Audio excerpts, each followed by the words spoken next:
southpaw sometimes is just to give a fighter a different look. And it's to get more of an advantage from that stance because it takes a little longer for them to reach me because I'm such a long guy. And when I sit on that back foot, I'm even longer to reach to. And Canelo Alvarez has shorter arms. So there's so many things that we can go to. We have plan A, we have plan B, all the way to plan Z. So it's about adjusting, implementing what I need to do inside the fight from my team, Andre Rozier. He's going to instruct me from the corner and yelling, obviously, from ringside. And it's just about getting the job done. But I think, like Floyd Mayweather always say, true champions always adjust. So if I need to do so, I'll be ready. Hey, Mr. Jacobs, how are you finding the time to relax through all this process and keep your mind focused and just kind of relax your brain before the big fight? How are you finding it? Just simply meditating. I'm big on yoga and I'm big on just relaxing my mind. I actually have a yoga instructor that's with me 24/7 that's helping me with breathing techniques and getting myself to be calm in all of this madness. I won't call you guys mad, but it's a lot. And it takes a lot for a fighter to focus on the task at hand when you have so much going on in the outside world. So I'm doing a really good job of it. Is that a new strategy? How much tickets are you getting right now? None whatsoever. Yeah, this is the Golden Boy card, and we only got about 20 tickets.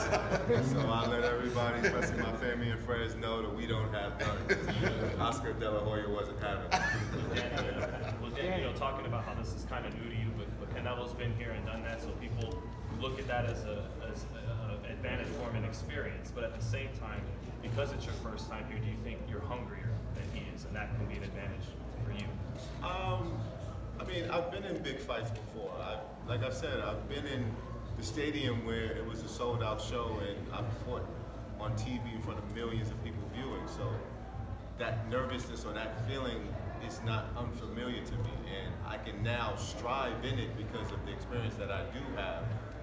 So I'm just looking forward to getting the job done. But as far as like this being my first rodeo, even though this is the peak and the magnitude of it is at an all-time high, it's still not unfamiliar to me because, I mean, it's what, 20 more cameras doesn't mean any difference, or a couple more million people viewing, it's really not going to make a difference. I've already experienced that. So I'm just looking forward to being the best version of myself come fight day.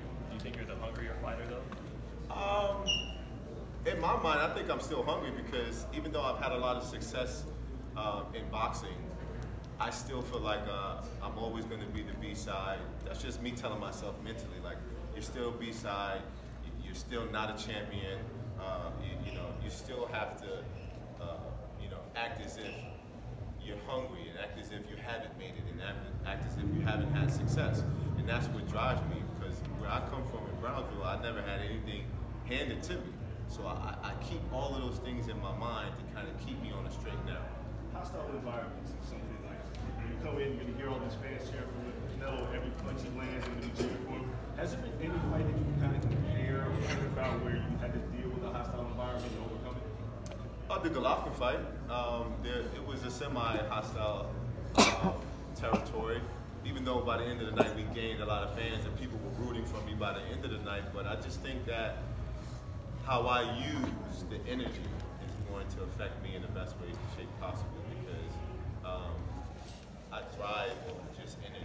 And like I've said before, whether they're booing for me or whether they're booing against me, the fact that it's going to be noise and cheering and screams, that's going to pump me up. So it's just going to bring the best out of me. When, you talk about the judges being swayed and things like that, but how are you swayed by the crowd when they're cheering for Canelo, maybe a punch that you block they're cheering for? How do you turn that energy into not nervous energy or excitement, but how do you stay composed in that moment? Well, I just get excited, but it's really up to me to know how to go with that excitement and work harder or push harder or to fall back and box. And, I had that experience and, I'm not going to react to every cheer, to every chant. But like I said before, it just fuels me. It doesn't do the opposite of what people may think, which is, make me feel like I'm not doing a good job or, deter me from getting the job done. Dan, can you talk about the decision to accept the rehydration clause? I'm sorry? Can you talk about the decision to accept the rehydration clause? Well, I don't know if we would have got the fight if we wouldn't accept the terms that Golden Boy set out. And plus, you know, this is not something that I'm not familiar with. We did it in my last fight, and I physically felt great. We followed the 10-pound rules, and we still came in the fight the weight that we wanted to come in. It's just that the day before, we have to eat still kind of on a diet that we've been having all along the camps, which is not a bad thing. I mean, the 10-pound rule is not the worst thing that they could have thrown at me. So. Were you insulted by that? I wasn't insulted at all. No, I kind of knew it. It was actually kind of expected because when I fought Golovkin, there was this whole big thing, which was a lie, that I came in the ring at 180, 85 pounds, and that was the reason that I was able to do so well. But if you guys know boxing, you know a fighter who gained 25 pounds in less than 24 hours can't perform the way that I perform, can't move, can't be sharp the way that I was in the Golovkin fight. So I'm here to not only kill that and let the fans know that, you know, I go by the rules and that I can come into the fight at a comfortable weight where it's convenient for me and I don't need any advantages. It's just my skills that speak for themselves. What are the terms of that clause? I mean, I know you can only put on no more than 10 pounds after the weigh-in, but when is that second check? So the weigh-in will be at 8 o'clock in the morning on Saturday. Listen, he doesn't have to come in 10 pound under. No, but you're going to weigh in 8 a.m. Saturday. Yeah, but what I'm saying is, he can come in over 10 pounds if he wants. There's penalties, there's still a fight, but see how he feels. So if he's 170, he's on the. There's penalties. Right, but if he's but 170, that's the requirements of the contract. But still, if he doesn't feel like making it, and he's got a bit of spare change, he might choose to come a couple of pound over. Or I might pay it for him. You never know. But the one thing's for sure, he won't lose a belt, he won't lose the fight. It's just, but really, when we spoke about this was the last point of the deal to speak about with Keith and Danny. And it wasn't even, oh no, I can't believe they've asked for that. It's like, no problem. Right. And how much are we talking about? What? We can't talk about that. That's small change for you, Dan. Lance? Danny, you were in New York. You lost a close decision from Triple G. And you know the history of boxing is that, you know, whether it exists or not, it seems like there's a seed in judges' head that they know this is in the best interest of boxing for me to maybe score this round this way to the fighter should win. How do you deal with that? You've got to be training a little bit extra for that knockout to take that out of the equation. Not really. We're not really training to do anything extra than what I feel like we need to. Obviously, we want to be able to give our best, but I feel like my best would be enough. I think what I've learned from the Golovkin fight is probably to come forward a little bit more and not stay on the back foot so much, or at least stand my ground and be sharp in that aspect. But I don't think we need to be who we're not inside that ring and try to perform because of the sway of the crowd or because of the influence of the judges. We have fine judges, everything is intact. I think I'll get a fair shake, and I think it's really just up to me to go inside the ring and prove my destiny. George, and you had two questions. First of all, your team, you've had your team around you for such a long time. What does that loyalty aspect mean to you?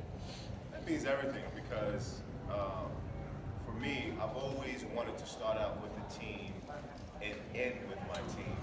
I think the fact that Victor Roundtree is no longer here, even though he's here with us in spirit, I think the fact that I still have all the rest of my guys who has been with me since day one. We got a couple new guys, but even still, they're like family to me. The fact that we're doing this together as a journey means so much more because, you know, the sacrifice does not only comes from me, but it comes from every one of these people who take their time out of their lives to dedicate themselves to me so that I can be the best version of myself. And I think from Scooter to Big Lou to my man Mike Basil to all of these different guys who take their time to help me in all that I do. Hopefully I'm not forgetting somebody. But Chris, yeah, I did Chris Algieri. Everybody who takes time out of their lives to make sure that I'm my best. We've been rocking for a very long time now, and I just look forward to enjoying this victory with my team because this is not a fight that cannot be won. I have one more. Tiger Woods, of course, came back from, couldn't walk, back ailments. Could you perhaps, I won't say more than people, but more than a lot of people, identify with him, you know, how far he had to go through to get where he got? Could you identify with that? To a degree, but I think, in all due respects to Tiger, he has a great comeback story, but I just think that he didn't have any physical damage done to his body, or he might have just not been the best player in this league and had some personal issues outside of his sport. Yeah, I'm not really familiar with the story, but I just think that, I mean, for me, just having an opportunity to be a symbol of hope in myself, that just motivates me. And there's so many other people that I appreciate and that I look up to that have, you know, great comeback stories. But, you know, what's driving me is to have one of the best comeback stories in boxing. Did LeBron and Maverick and Jordan's coordination capture you in a way that was to your satisfaction? They did. They did a really good job. I don't think there was any bias in the way they portrayed me. Obviously, my family is my life, so they got a chance to display my son and my family life and what's most important to me. And they represented me well, so there's no issues when it comes to that. Hey, Mr. Jacobs, you just touched on some of the examples of adversity and overcoming that you've been impressed by or you admired. Do you mind touching on those? Do you mind touching on a few? Well, there's guys like Vinny Paz that obviously has one of the greatest comeback stories in boxing. So many other guys, but that's right now the name that I can say sticks out because it's within my sport. And seeing his movie and knowing it was so much that was similar to what I've gone through, it motivates me, you know, because there's going to be so many things that people say you're not going to be able to do, and when your back is against the wall, obviously, all of this is not guaranteed. So it's a matter of self versus mind. And I finally got to a place where I was able to mentally tell myself that I can do it. And then, sure enough, the body followed, and here we are today. And what about Muhammad Ali? Of course, it was about civil rights movements, a lot of things, but it's one of the best comebacks in boxing. Do you think your story can be that high? I mean, I can't rate where my story would be or my comeback would be, given the fact that we'd be victorious with this, but I know I'll be amongst one of the best because, I mean, I just didn't have cancer. I mean, I was paralyzed. So that's a whole different story in itself. But I respect and admire and idolize Ali for all that he stood for, because he was not only a champion inside the ring, but he was the people's champion. He represented the culture. So for me, being a symbol of hope in myself through so many people affected by cancer throughout the world makes me, in my mind, the people's champion and representing that anything is possible with self-belief, self-confidence, and never giving up, putting the creator high. Anything is, You're talking about Canelo being the face of boxing. For some reason, there's still some people in Mexico who don't believe in him, who also think he's just a product of TV. What do you think about that? Because you're talking about an elite fighter you're going against. Well, I don't really know too much about what the Mexican people think about Canelo, but from what I know, aside from you know, the stuff that he had going on with meat and all of those, I mean, I don't really want to touch on it too much, but aside from that, he's always been a great fighter.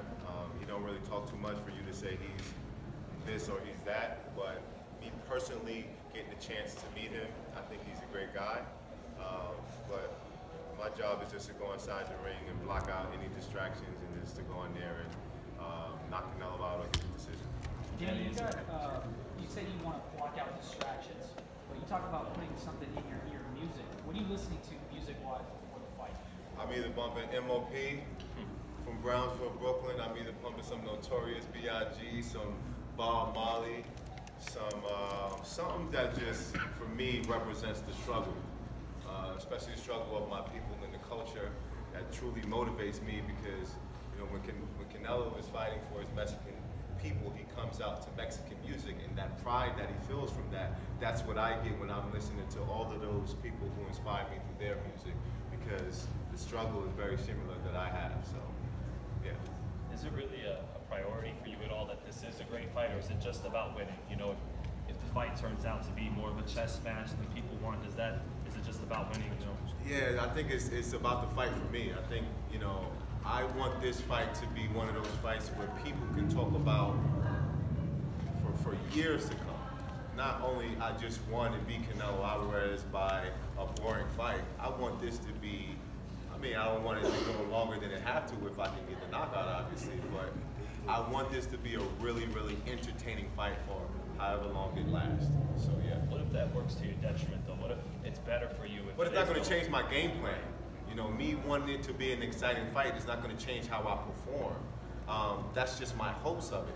And I know that Canelo brings a lot to the table, but we don't know the Canelo Alvarez that's going to show up come Saturday night. So for me, I have my game plan set forth, and we're just going to try to execute it the best way we know how. But I'm in hopes that it will turn out because our styles complement each other. And if he is to bring it, you can best believe I won't bring it.